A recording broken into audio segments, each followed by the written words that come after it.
জয় রাধে, জয় নিতাই চৈতন্য।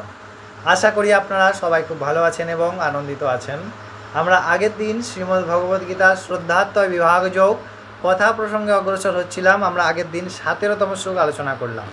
17তম শ্লোকে ভগবান শ্রীকৃষ্ণ অর্জুনকে সাত্বিক তপস্যার কথা বললেন। আজকে আমরা 18তম শ্লোক আলোচনা করব। এই 18তম শ্লোকে ভগবান কি বলছেন? ভগবান বলছেন রাজসিক তপস্যা কাকে বলা হয়। সে রাজসিক তপস্যার কথা অবশ্যই আমরা বিস্তারিত এই সম্পর্কে জানব, আলোচনা করব। প্রথমেই আমরা ভগবানের সেই শ্লোকটি আস্বাদন করব, যেটি 18তম শ্লোক রূপে ভগবান অর্জুনকে বলেছেন। প্রথমে চলুন শ্লোকটি শুনে নিই, তারপরে আমরা বিস্তারিত আলোচনার মধ্যে প্রবেশ করব। ভগবান 18তম শ্লোকে শ্রদ্ধাত্রয় বিভাগ যোগে বলছেন যে সৎকারমান পূজার্থম তপোদম্ভেন চৈবং ইয়ৎ ক্রিয়তে তদিহ প্রত্যং রাজসংচলমা ধ্রুবম।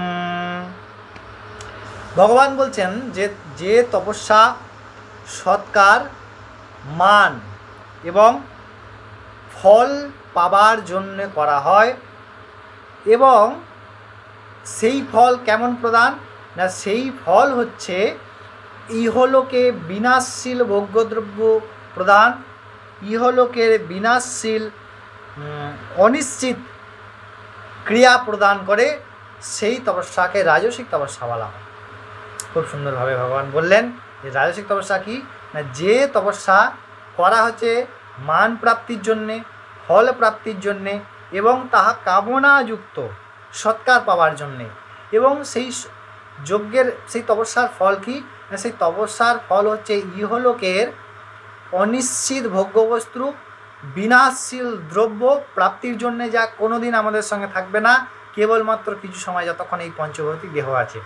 যিনি এই প্রকারের তপস্যা করেন তিনি কি করেন না, তিনি রাজসিক তপস্যা করেন বলে ভগবান অভিহিত করছেন। সাত্বিক তপস্যা আমরা শুনলাম আগের শ্লোকে, বর্তমানে এই শ্লোকে ভগবান বললেন যে রাজসিক তপস্যা কাকে বলে। তাহলে রাজসিক তপস্যা সম্পূর্ণভাবে কেবলমাত্র ফল প্রাপ্তি, এবং রাজসিক তপস্যার ফল কি কেবলমাত্র ইহলোকে বিনাশশীল নষ্টশীল বস্তু, দ্রব্য এবং ফল প্রদান করা, যা কোনো দিনই আমাদের সঙ্গে থাকবে না, যা নিরন্তর ভগবত বিমুখী তৈরি করবে, যা এই মায়ার সঙ্গে আরও আকর্ষণ সংযোগ করবে, সেই তপস্যা। আমরা এর থেকে মুক্ত হয়ে প্রচেষ্টা করি ভগবত উদ্দেশ্যে কাজ করার জন্যে, যা আমাদেরকে এই অনন্ত জন্মের বারবার জন্ম এবং বিভিন্নভাবে কষ্ট প্রদান, বিভিন্নভাবে জ্বালা প্রদান, এর থেকে আমরা মুক্ত হয়ে নিত্য নিরন্তর অনন্ত প্রেমানন্দ, অনন্ত ভগবদানন্দের মধ্যে আমরা মিশতে পারি।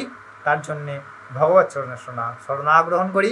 আপনারা অনেক ভালো থাকবেন, আনন্দিত থাকবেন। আমরা পরবর্তী দিন আবার পরবর্তী শ্লোক নিয়ে ফিরে আসবো। তখন জয় রাধে, জয় নিতাই চৈতন্য।